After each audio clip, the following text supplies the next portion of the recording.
Hello, ladies. I'm Paul Friedman, founder of the Marriage Foundation. If you're new to the channel, then a special greeting to you, a special welcome. If you're not, then you know what you're used to getting from us. So the topic is healing from betrayal without losing yourself. This is a proven guide for women.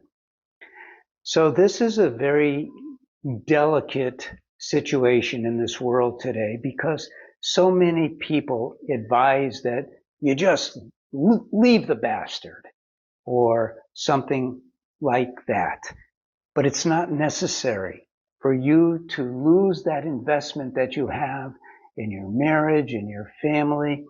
Let's face it, getting married is the biggest commitment of your life, even if it's the second time. And so we don't want to waste what you have. And I can tell you right now that you can not only just save your marriage, but you can revitalize it and have a marriage that most people would be envious of. Now, this is not in the clouds kind of stuff. This is real. In 2001, when I was a divorce mediator, a young couple came to me who was sent by Western psychologists, marriage counselors, for a divorce, because that's what I did. Very lucrative in San Diego. But they didn't want a divorce. They weren't ready to give up. And because I was a communications expert, they thought I could help them. So they asked me, could you help us save our marriage? Whoa, okay. Give me a few months to do some investigation. I looked into this marriage business, spoke to my friends who were marriage counselors, said, what do I do? And they said, well, you sit down with them and you ask them, go with the alpha first and say, what's bothering you? And then the other spouse say, how does that feel for you? And they had lost me already. I just thought that's all nonsense. And so I started to search for a question that I had never thought of before. And this is a good question. Why do we get married in the first place? Before I answer, please subscribe and like the video. I'm going to tell you that the answer wasn't instantaneous. I had to ask people, why did you get married? Why did you get married? I was even standing in line at Starbucks and I go, why do you get married? You know what the most common answer was? I fell in love with my man. And I knew that was the most common answer. But it wasn't what I was looking for. I wanted a universal answer that worked for everybody. I kept asking, but finally, the answer came to me. And it was so simple that I went, duh. The answer is we want to be happy. Yes, we're made happy by feeling love. And that was the second part of the question. Well, what makes us happy? There's only one thing that is universal, and that is love. But what if the other spouse has fallen out of love? And I thought, that's possible by the way people contextualize marriage these days, because it's all based on Western psychology. But there was something telling me that marriage is not a Western psychological entity. Not at all. And I don't want to say God came to me, but I'll tell you this. It came to me loud and clear.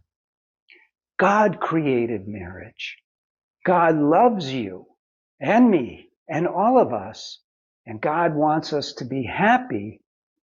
And so it stands to reason that marriage should be an amazing experience for all of us, where not only do we fall in love, but we experience joy and love till the end of our lives. But what's happened in our society, and this is not to condemn our society, we're evolving. What happened in our society was we lost sight of God being involved in our marriage, We didn't know how to weave that in, even if you're Christian or Buddhist or Jewish and you believe, or Muslim and you believe that God is part of our married life. We didn't know how to weave it in. And that's what I'm going to do for you. So if you're lost because of betrayal, I'm going to tell you right now that everyone in this world betrays everyone all the time. And I understand that in your case, it could be an emotional affair. It could be pornography. It could be that he'd rather hang out with his friends. It could be that he's having an affair or had an affair. So I'm going to pinpoint this complete video on what you can do, because the answer is the same for all of those. The answer is to take what happened, take what is in front of you now as a wake-up call, as a blessing, that now you realize by his bad behavior, without condemning him, but it was bad behavior, we can realize that there must have been something wrong with your relationship with him, or he would not have strayed in any way, shape, or form. Logical, right? So what happens here? Let me go back a little. So my first approach to marriage help with this couple was realizing that you can control how you behave, how you think, what you do, but you cannot control your spouse. And I realized also marriage is a container. I coined the phrase sacred space of marriage. And I'm going to throw this in right now. Never let anyone in. Don't tell your friends about what's going on. Don't tell your sister or your mom or anyone. This is between you and your husband. And I'm going to help you. So you can include my advice into your marriage, and you could talk to God with this prayer. God, I will reason, will, and act. Guide thou my reason, will, and activity to the right thing that I should do. And I'm going to tell you right now, you've come to the right place. So, number one, regard this negative, terrible experience as a wake-up call. Marriage means union. Union is between you two as souls, not between your personalities. And love is the universal binding agent. It is us, because we are souls, we are love. But what happens, and I'm going to try and condense this a little bit, what happens is we get caught up in our day-to-day, and we start taking each other for granted. I call it over-familiarity, which is the number one killer of marriage. And this is what has been destroying the union, the bridge between you as souls. And now, your mind, think of it in this way. You as a soul, it's all good. You're infinite, you're a spark of God, you're fine no matter what. But the mind goes, oh no, I've been betrayed. How dare he do this? What should I do? How do I punish him? How do I get back at him? How do I go on? How do I remain myself as a woman?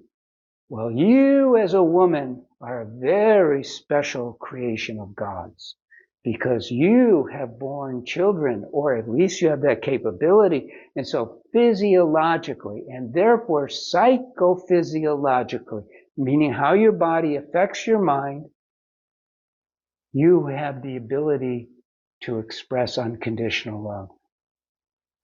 But you're not doing that with your husband. You hadn't been doing that with your husband. So how do you go on? You learn how to love him unconditionally. And you go, okay, this is going to be messy for now, because I have to get past, we have to get past this stuff. I'm not going to talk to him. Don't talk to him. Don't confront him. And I'm going to change the dynamic of our marriage so he comes back. I'm not going to relate to the insult that my mind is feeling. I'm not going to relate to the betrayal that my mind is feeling. I'm not going to be the mind. I'm going to be his soulmate. And I'm going to learn to love him unconditionally. I'm not going to challenge him. I'm not going to ask him to confess if he's already told me. I'm going to put it aside. If he brings up the topic again, I'm going to change the subject. And I'm going to tell you now, you're going to need more help with this. Maybe if it's just porn, or if it's just maybe you're not sure, maybe he's looking at women too much, get one of my books. But otherwise, this could be the end of your marriage if you're not careful. And for that, you need the course for women that we have, so that you learn how to navigate yourself, not him, but yourself, through these challenging times until you've resurrected both yourself and your marriage through love, because it's all about love. I'm so glad you stopped by. I hope you are too. Don't forget to like. Don't forget to subscribe. It helps us. We've got almost 100,000 subscribers already, and we want you to join too. But definitely go to the website. Definitely take a look at what we have to offer. Read the articles that we have. But I think you really need the course for women. I'm Paul Friedman. I'm the founder of the Marriage Foundation. We have saved thousands of people since 2001. Thousands of women. God bless you. God bless you. Thank you for stopping by, and take care.